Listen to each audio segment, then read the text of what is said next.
tema o Evangelho disfuncional, procurando trazer para o seu coração, nosso coração, o genuíno Evangelho de Jesus.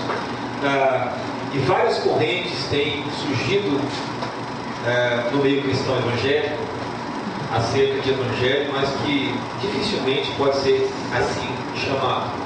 Nessa noite eu vou tratar com você de um outro movimento que já está no Brasil há algum tempo e que marcou, ou que teve a sua gestação inicial, o seu nascimento inicial, no ano de tragédia de 2004, que é o teísmo aberto. Não confundam com ateísmo, é teísmo aberto. Em outras palavras, teísmo aberto, explicando a frase, a terminologia, teísmo tem a ver com Deus, ok?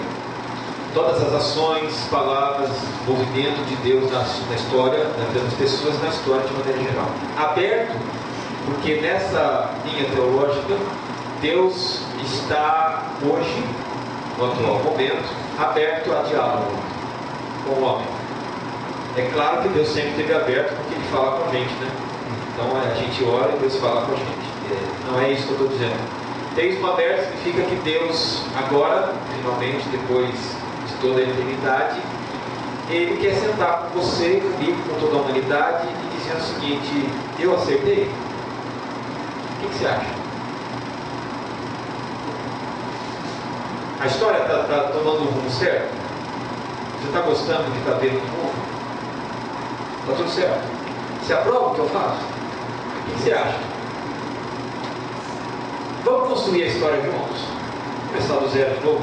E vamos construir uma nova história? Eu queria ouvir vocês. O que vocês querem falar?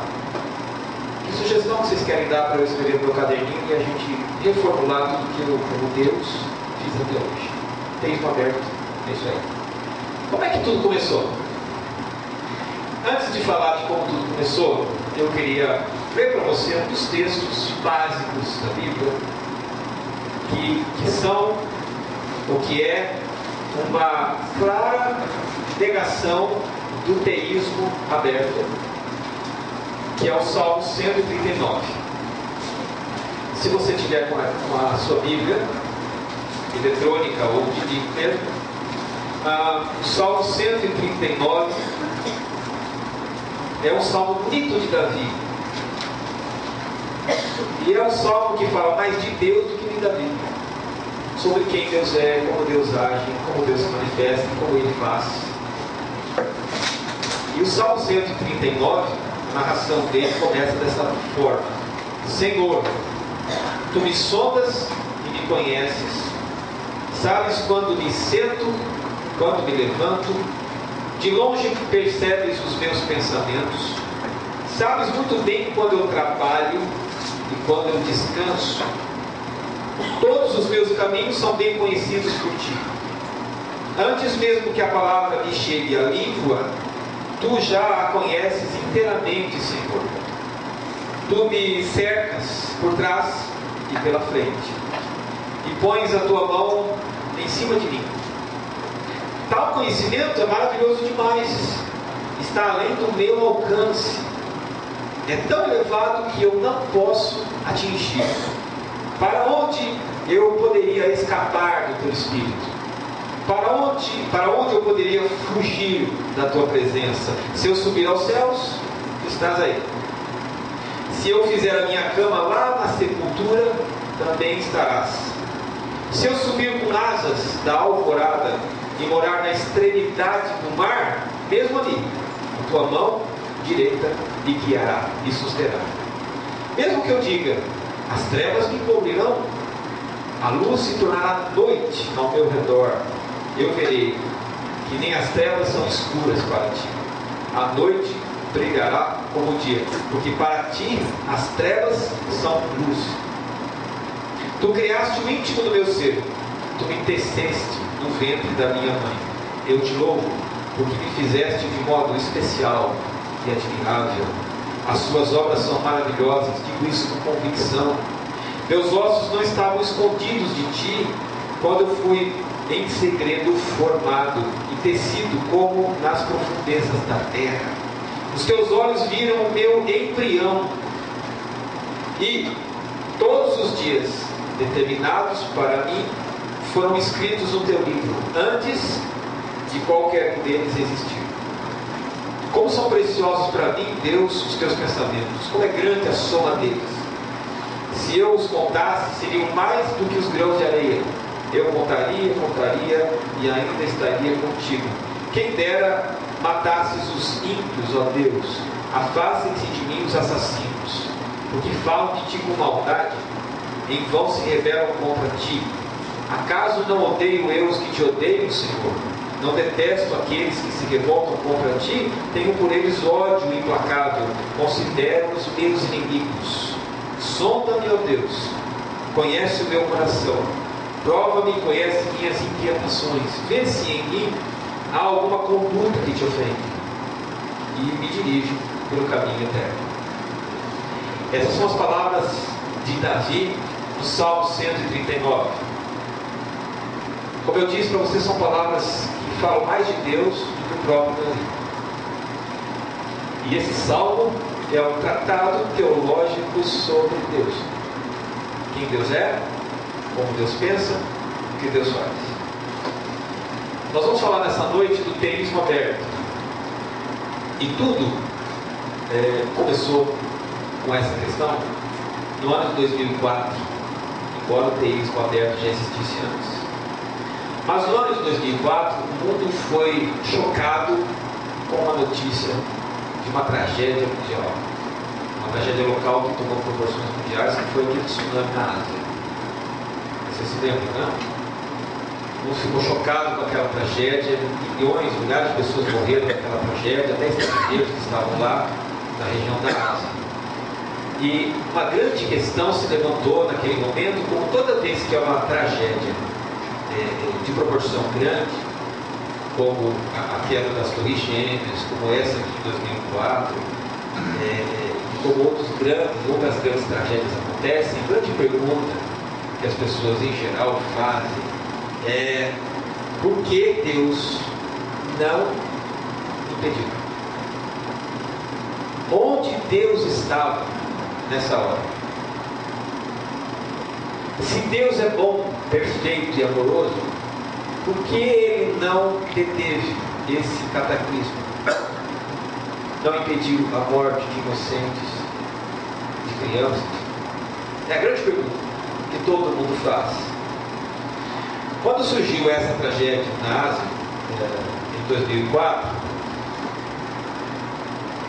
um movimento teológico cristão que já existia ganhou força, proporção mundial, e hoje começa a avançar notadamente pelo Brasil, em várias igrejas cristãs e evangélicas. O teísmo aberto. O teísmo aberto ele pode ser chamado de teísmo aberto, de teologia da relação, ou teologia da abertura de Deus. Para esse movimento, a coisa mais importante a falar sobre Deus é que Deus hoje está aberto. Ele não determinou nada, ele não prefixa nada, ele não pré-ordena nada, ele não predestina nada, ele se abre a construir a história junto comigo e com você. Essa tragédia da Ásia, da Indonésia, daquela região, levantou várias perguntas. Quem é Deus? Qual é o caráter de Deus? Ele é mesmo poderoso? Se tem poder, por que não impediu? Ele conhece tudo que acontece? O que ele sente quando pessoas inocentes morrem numa tragédia dessa? Como é que ele se relaciona com o mundo? E como é que ele se relaciona com a tragédia em si? O que Deus faz no meio da tragédia? Deixando a tragédia acontecer. É óbvio que uma coisa precisa ser dita. Uma coisa que a Bíblia deixa muito claro é que na hora da tragédia, na hora da dor, Deus está no meio da tragédia e no meio da dor. Uma das coisas que a Escritura deixa muito claro é que, embora a tragédia não seja impedida, não seja evitada por Deus muitas vezes, às vezes sim, às vezes não. Mas você tem vários textos da Bíblia, eu citaria para você um deles, que é o Salmo 23, que diz a certa altura o seguinte: ainda que eu ande pelo vale da sombra da morte, não temerei, porque tu estás comigo. Embora as pessoas às vezes passem pelo vale da sombra da morte, passem mesmo, uma coisa que Deus diz é: eu estou contigo. Agora, quais são os pontos básicos da teologia relacional do teísmo aberto? Eu vou citar alguns aqui. A primeira coisa que o teísmo aberto diz é que qualquer tragédia que aconteça não é prevista por Deus. Deus não sabia. Deus não sabia. Isso levado às últimas consequências significa dizer que quando Adão pecou, comeu o fruto proibido, Eva comeu o fruto proibido, Deus estava tirando o cochilo do Éden, e aí alguém chamou a atenção dele e opa! E agora? E agora que eles estragaram? O que eu vou fazer? Aí Deus tira do papelzinho do seu bolso, um papelzinho que é o plano B. Bom, está na hora de colocar o plano B em prática. Aí Deus começa a colocar o plano B em prática. É assim, as coisas pegam Deus desprevenido. Ele não sabia da tragédia da Boate Kiss lá em Santa Maria. Pegou desprevenido. Pegou surpresa, pegou Deus no contrapé. Cortado, ele não sabia disso. É claro que eu estou falando de outro Deus, estou falando de Deus. A segunda verdade é que Deus não pode evitar a tragédia, porque Deus não conhece o futuro. Ele abriu mão desse poder soberano. E ele quer construir a história. Se a história agora está para ser construída em Deus, ele não conhece o futuro. O futuro é a gente que vai fazer. A gente e Deus. Então Deus não conhece o futuro. Ele está aberto. Então é assim que se explica a tragédia. A tragédia acontece porque a história não está em construção. Deus não controla o futuro porque ele não sabe. Ele não sabe, a minha opinião é sua. A gente está construindo. Então, se ele não sabe o futuro e não que é a história, não tem poder para evitar a tragédia. Ele simplesmente não tem essa atitude.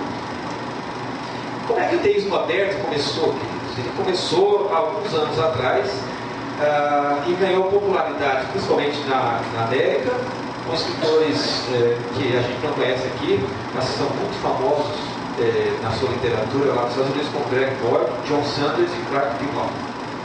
Esses três são os pilares da teologia relacional do teísmo aberto. No Brasil, essas ideias têm sido assimiladas por várias igrejas protestantes históricas, pentecostais e neopentecostais. Tem muita gente abraçando o teísmo aberto quando não consegue dar uma resposta relevante à tragédia de famílias na igreja, de pessoas na igreja, porque esse teísmo aberto ele tem uma pegada assim, puxa, então Deus é assim? Que cara legal que ele é. Então faz um pouco mais de sentido da tragédia. Eu fico menos confuso. Eu entendo um pouco mais Deus. Na teologia relacional, o teísmo aberto, algumas coisas acontecem. Primeiro, esse conceito de antiquado, histórico, de Deus é inadequado, não serve mais para a era contemporânea pós-moderna. Não explica. Não explica. Deus tem que se atualizar. Deus tem que fazer um upgrade. Porque a época é outra, gente. Ele tem que fazer o upgrade dele mesmo. Então surge uma nova ideia de Deus e a maneira dele se relacionar com a sua criação. Vou falar das principais ênfases do teísmo aberto. Primeiro, Deus não é soberano. Por que Deus não é soberano? Deus não é o Deus do relacionamento. A Bíblia diz que Deus quer conversar comigo, interagir comigo. Ele fala comigo pela palavra, eu falo com ele pela oração. Não é um relacionamento? Não é isso que Deus quer que a gente tenha com ele? Deus é uma pessoa. E ele quer se relacionar comigo. É verdade. Mas Deus e eu, nesse relacionamento, você abre convite do teísmo aberto, que só pode haver relacionamento genuíno entre Deus e as criaturas dele se elas tiverem a capacidade e o direito de opinar. Porque que tipo de relacionamento é esse? Que Deus fala e eu abaixo a cabeça. Deus manda e eu abaixo a cabeça. Olha, no relacionamento que eu tenho com você, você fala, eu respeito suas ideias. Só que você tem que respeitar as minhas. Você tem sua opinião, eu tenho a minha. Então me respeite, me escute as minhas opiniões. Então, para ter um relacionamento, tem que ser 50%, 50%, de igual para igual. Teísmo aberto, eu tenho direito de contrariar Deus, colocar Deus na parede e dizer: eu não concordo com isso aqui não, porque é relacionamento. Eu tenho direito, liberdade de dizer: Deus, não concordo não, isso aí para mim está errado. Deus é incapaz de fazer tudo o que quer. Por que é incapaz de fazer tudo o que quer? Porque Ele não reina. Ele abriu mão da soberania para poder se relacionar com a gente. Entendeu? A segunda ênfase do teísmo aberto é que Deus ignora o futuro. Por quê? Porque Ele não é mais soberano. Ele não conhece o que vai acontecer no futuro, porque Ele está construindo comigo, com você, a história. Deus aprende com o passar do tempo. O futuro está sendo construído. E se o futuro está sendo construído entre Deus e os homens, a gente junto vai descobrir o futuro. Que futuro a gente tem? É isso. A terceira ênfase do teísmo aberto é que Deus se arrisca. Bom, quando Deus criou Adão, e quando Deus criou Eva, Ele deu a Adão e a Eva a capacidade de serem seres pensantes, né? De serem pessoas com vontade livre, para dizer sim, para dizer não. A opção que eles tiveram de comer do fruto ou não comer do fruto. Deus lhes deu essa liberdade. E quando Deus lhes deu essa liberdade, Deus assumiu o risco. Qual o risco? Ele não sabia qual seria a decisão dos anjos, que criou também com liberdade. Não sabia a decisão de Adão, nem sabia a decisão de Eva. Ele se arriscou. Quem entra na chuva tem que escolher. Tem que aceitar isso. Deus corre riscos, porque Ele ama as suas criaturas e respeita a liberdade delas. A próxima ênfase do teísmo aberto seria o fato de que Deus é vulnerável. O que Deus é vulnerável? Ele é passível de erro. Deus também erra. Em seu relacionamento com o homem, os seus planos podem ser frustrados. Ele pode errar. Ele pode cometer equívocos. Por quê? Porque Deus muda. Deus é imutável numa coisa, na essência dele, divina, Ele é Deus, nunca vai mudar. Mas Ele muda de plano. Ele pode mudar o plano dele, a hora que Ele quiser, e junto comigo. Deus até pode se arrepender das decisões que Ele toma. Tem alguns textos da Bíblia que o teísmo aberto pega, textos esparsos, que falam, por exemplo, da destruição, né, da humanidade, quando veio Noé, antes de Noé, melhor dizendo, quando Deus resolve mandar Noé construir a arca, etc. Está escrito lá na Bíblia. Quando Deus viu que aquela coisa estava fora de controle, a Bíblia diz que Deus se arrependeu de criar o homem. Portanto, se Deus se arrepende de criar o homem, Ele se arrepende do que Ele faz. Só que no texto bíblico, a linguagem hebraica para Deus se arrepender não quer dizer que Deus é um tipo de pessoa vulnerável, que uma hora quer uma coisa, outra hora quer outra. A linguagem lá, para arrepender-se, é que isso pesa no coração de Deus. O pecado não pesou no coração de Deus. Não que ele se arrependeu de ter criado, mas que isso pesou e ficou triste. Essa é a ideia. Mas o teísmo aberto, de acordo com as criaturas, Deus muda para reagir de acordo com elas. Bom, em resumo é isso. Todas essas alegações do teísmo, queridos, são uma tentativa de explicar uma coisa, aquilo que não se explica. Porque o grande apego moderno do teísmo é dar uma resposta para a tragédia que as pessoas passam. E quando alguém passa por tragédia, a primeira pergunta que vem na sua cabeça e na minha é a palavra por quê? Se você ler o livro de Jó, a pergunta que mais aparece na boca de Jó é por quê? Por quê? Jó pergunta, eu não sei quantas vezes para Deus. Por quê? Essa é uma pergunta que toda hora surge na hora da tragédia, seja global, local, geográfica, familiar e individual.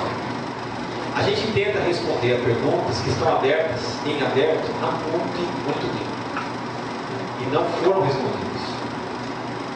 Agora deixa eu dizer para você que a Bíblia não se propõe a fazer com que a vida seja um livro de perguntas e respostas. A Bíblia não tem a intenção, queridos, de reduzir a vida ao maniqueísmo. O que é maniqueísmo? É aquilo que a gente sempre pratica. É dizer assim: isto aqui é bom, isto aqui é mal, isto aqui é de Deus, isto aqui é do diabo. É reduzir a vida a esse maniqueísmo. Ou é luz, ou é trevas, ou é branco, ou é preto, ou é bom, ou é mal, ou é Deus ou diabo. Se você reduzir a vida a essa fórmula, você tem uma visão medíocre da vida. Porque a vida não é assim tão fácil de ser explicada. Não é. Tem uma outra questão importante. Quando a gente tenta explicar o inexplicável, a gente reduz o mistério da vida. A gente reduz o mistério do universo, a gente reduz o mistério de Deus. Paulo diz assim, numa das cartas: quem conhece a mente de Deus para lhe dar conselho? Quem que pode dizer, eu conheço Deus? Quem? Eu conheço Deus? É engraçado como muita gente, né, tem a arrogância, o orgulho, a petulância de dizer e chegar para alguém e dizer: olha, eu posso te falar tudo sobre Deus porque eu conheço Deus.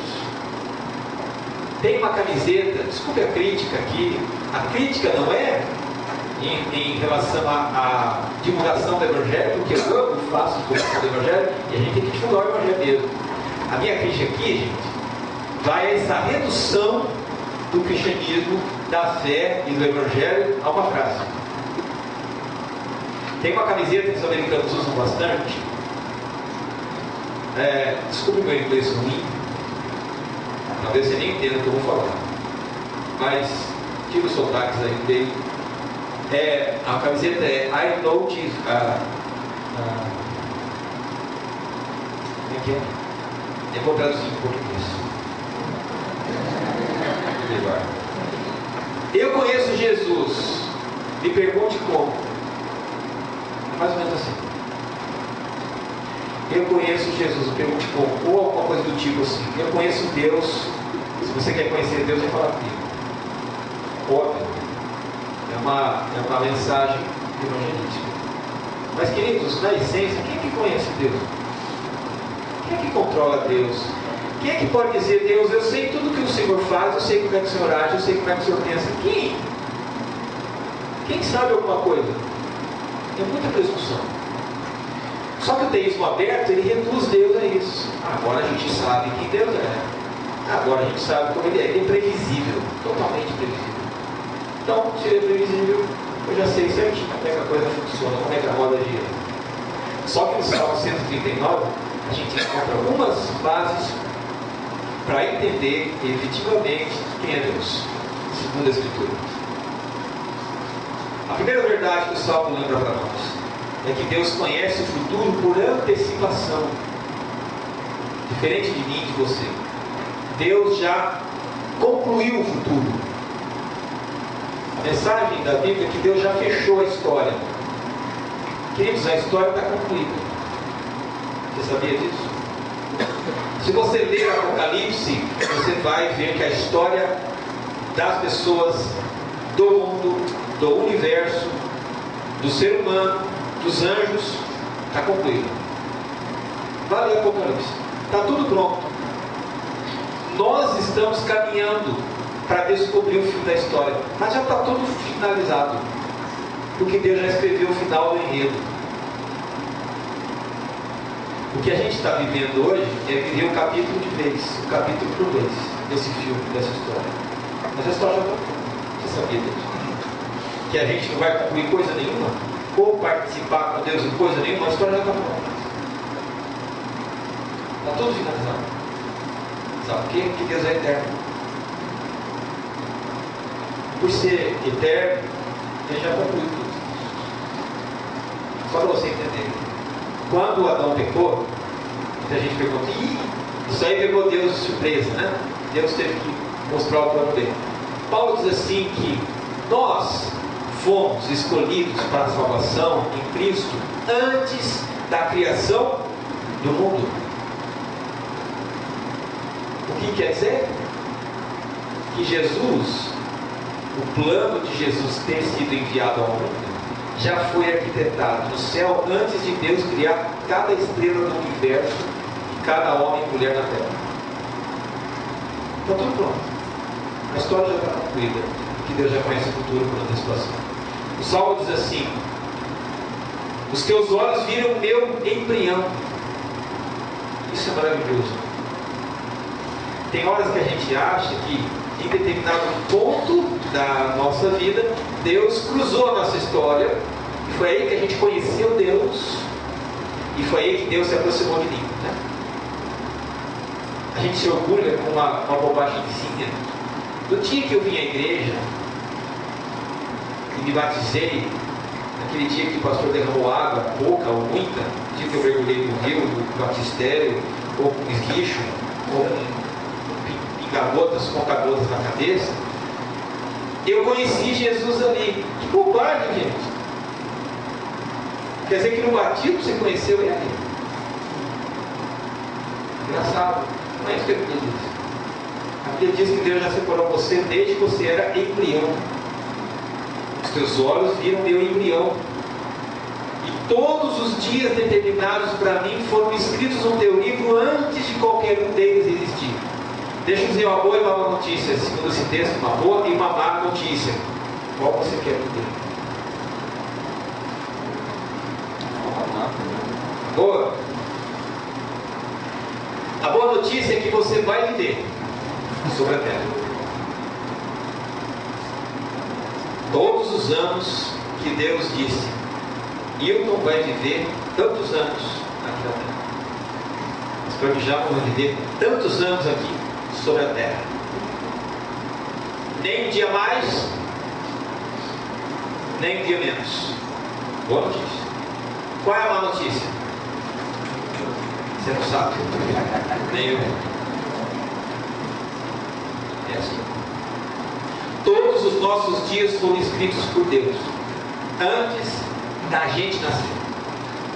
Você vai viver exatamente os anos que Deus quer que você viva. Nenhum minuto a mais, nenhum minuto a menos. Ao mesmo tempo, isso traz uma alegria maior, grande, e um pavor enorme, né? Traz uma alegria porque você sabe, bom, nada vai impedir eu de viver, nada vai acabar com a minha vida, nada. Deus vai fazer eu viver até quando Ele quer que eu viva.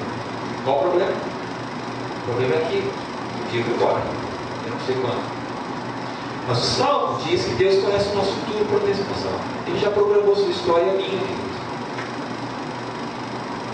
No teísmo aberto, porém, Deus não fechou a história, ela está aberta para eu e você.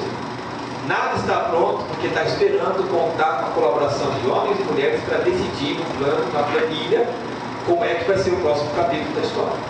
Ok? É como se Deus chegasse para você e perguntasse: como é que a gente vai resolver esse imbróglio aí? Como é que a gente vai... Interação é a palavra do momento, né? Como é que a gente vai interagir nesse negócio? O que você acha? Qual é o próximo capítulo? É mais ou menos assim, no teísmo aberto. No teísmo aberto é como o Big Brother. Exatamente assim. Aí você liga lá na Globo e diz: eu gostaria de eliminar aquele cara, ou aquela moça, ou a fazenda, né? Eu quero eliminar aquele cara, aquela moça. Aí você colabora. Liga aqui, diga o que você acha. É assim, teísmo aberto ó, o telefone está ligado aí, liga aí para saber, fala com Deus o que você quer. No entanto, a Bíblia diz que Deus nos deu de fato livre-arbítrio, né? A possibilidade de dizer sim ou a possibilidade de dizer não a Deus. Só que no teísmo aberto, livre-arbítrio é outra coisa. A palavra arbítrio, você sabe, vem de árbitro, arbitrar. E arbitrar significa eu posso pegar o apito e pôr na minha boca e eu quero arbitrar com Deus. Não quero chamar Deus como se fosse um juiz. Escuta aqui, ó. Eu não gostei desse enredo na minha vida, não. E tem muita gente sendo ensinada nas igrejas a falar com Deus desse jeitinho. Deus, não estou gostando desse enredo, não. Não gostei, não. Não aceito, viu? Aí tem pessoas que vão na igreja e ouvem esse tipo de coisa e começam a falar assim: eu não aceito maldição na minha vida. Eu não aceito esse problema na minha vida. Eu não aceito essa desgraça na minha vida. Eu não aceito esse carro. Eu já ouvi gente dizendo assim: eu não aceito esse carro velho. Isso é real, aconteceu. Eu não aceito esse carro velho que quebra todo dia. Aí a pessoa perguntou assim, não vou falar quem é o santo nem o milagre, mas a pessoa perguntou assim: tá, e o que você fez? Eu disse para Deus: não aceito. É a terceira vez essa semana que essa droga quebra e eu me atraso no trabalho. O que você fez? Eu fui lá na Volkswagen aqui na cidade, peguei um carro zero pela fé, disse: Deus fez. Tirei um carro zero, disse: Deus, o Senhor vai ter que honrar esse compromisso, porque eu não aceito miséria. Eu sou filho do rei, não aceito miséria na minha vida. Foi lá e pegou o carro. 2 meses depois, o cheque estava sem fundo e Deus não pagou a conta. Aconteceu aqui em Rio Claro, numa igreja protestante. Teísmo aberto. Eu não aceito, Deus, só vai ter que dar um jeito. Eu vou dar meus pulos, agora o senhor dá um jeito aí. Sabe o que Davi diz no tanto? Que antes que a gente nascesse, no ventre da mãe, Deus já tinha prefixado tudo. Tudo. Ele já decidiu o que vai acontecer comigo, o que vai acontecer com você, antes que eu tenha e você tenha capacidade de opinião e para mudar isso aí. Por quê? Porque Ele é Deus. E deixa eu dar uma notícia para você: Deus é Deus. E Deus faz o que Ele quer. Bom, se você não aceita, vire ateu. Vire ateu. Porque Deus é Deus, Ele faz o que Ele quer. Se você não gosta, problema seu. Deus não vai mudar. Sabe por que não vai mudar? Paulo diz assim em Romanos 9: quem é você, ó homem? Quem é você, ó homem, para questionar Deus? Acaso aquilo que é formado pode dizer ao que o formou: por que me fizeste assim? O oleiro não tem direito de fazer do mesmo barro um vaso para fins nobres e outro para uso desonroso? Quem é o oleiro? Quem é que faz o vaso? O oleiro. E quem sou eu para dizer: não gostei desse vaso? E daí? É você que faz. Quem é você para questionar Deus? Paulo diz. Então, uma das coisas que nós temos que saber, queridos, é que Deus é Deus. E Deus faz o que Ele quer, conforme o plano dele. Ele não vai pedir conselho para ninguém. Não vai pedir para mim, não vai pedir para a igreja, não vai pedir para o apóstolo, para o bispo, para o semideus. Ele não vai consultar ninguém. Ele vai fazer o que Ele quer. E a gente vai ter que se adequar. E a gente vai ter que se sujeitar. Porque Deus é Deus. Deus viu o meu embrião e já fixou, determinou até quando eu viveria e onde eu viveria. E você?